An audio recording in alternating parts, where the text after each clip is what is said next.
Kuwait ایرانی petrol نہادا 400 کل دا 1 letter دا گیشی کنک بتا انتظامیہ خاموش تماشائی جوڑ بتا چشکے محلوق تشویش درشان کن گئے کویت ایرانی پیٹرول نہادا 400 کل دا 1 لیٹر دا گیشی کنک بتا انتظامیہ خاموش تماشائی جوڑ بتا چشکے محلوق تشویش درشان کن گئے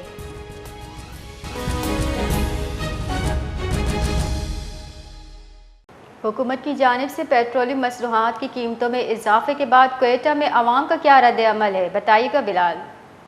جی بالکل، گزشتہ رات پیٹرولیم مصنوعات کی قیمتوں میں اضافے کے بعد جو ہے صوبائی دارالحکومت کوئٹہ میں جو اسمگل شدہ ایرانی پیٹرول ہے اسی قیمتوں میں بھی جو ہے اچانک بڑا اضافہ دیکھنے میں آیا ہے، جہاں غیر قانونی طور پر فروخت ہونے والا ایرانی پیٹرول جو ہے وہ 400 روپے فی لیٹر تک پہنچ چکا ہے۔ شہر کے مختلف علاقوں میں جو ہے ایرانی پیٹرول کھلے عام فروخت کیا جا رہا ہے، جبکہ اس غیر قانونی کاروبار میں ملوث عناصر نے جو ہے من مانے نرخ مقرر کر دیے ہیں۔ شہریوں اور مختلف عوامی حلقوں نے اس صورتحال پر شدید تشویش کا اظہار کرتے ہوئے کہا ہے کہ انتظامیہ اس غیر قانونی عمل جو ہے اس کے خلاف مؤثر کارروائی کرنے میں ناکام دکھائی دیتے ہیں۔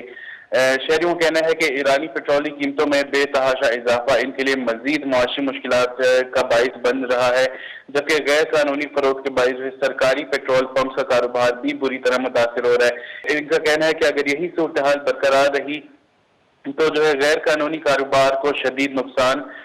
جو ہے پہنچنے کا خدشہ ہے۔ عوامی حلقوں نے الزام عائد کیا ہے کہ ضلعی انتظامیہ کی مبینہ چشم پوشی کے باعث جو ہے یہ مافیا دن بدن مضبوط ہوتا جا رہا ہے، جس کے نتیجے میں نہ صرف قانون کے خلاف ورزی ہو رہی ہے بلکہ شہری بھی استحصالی کا جو ہے وہ شکار ہو رہے ہیں۔ شہریوں نے ڈپٹی کمشنر اور دیگر متعلقہ حکام سے مطالبہ کیا ہے کہ شہر میں قائم جو غیر قانونی ایرانی پیٹرول پمپس ہیں ان کے خلاف جو ہے فوری اور بلا امتیاز کارروائی کی جائے تاکہ اس غیر قانونی کاروبار کا خاتمہ ممکن بنایا جا سکے، کیونکہ جہاں یہ ریلیف تو دے نہیں رہا عوام کو، ساتھ ہی ساتھ جو ہے معیشت کے لیے بھی بوجھ ہے، لہٰذا اس کاروبار کو ختم ہو جانا چاہیے۔ جی بہت بہت شکریہ۔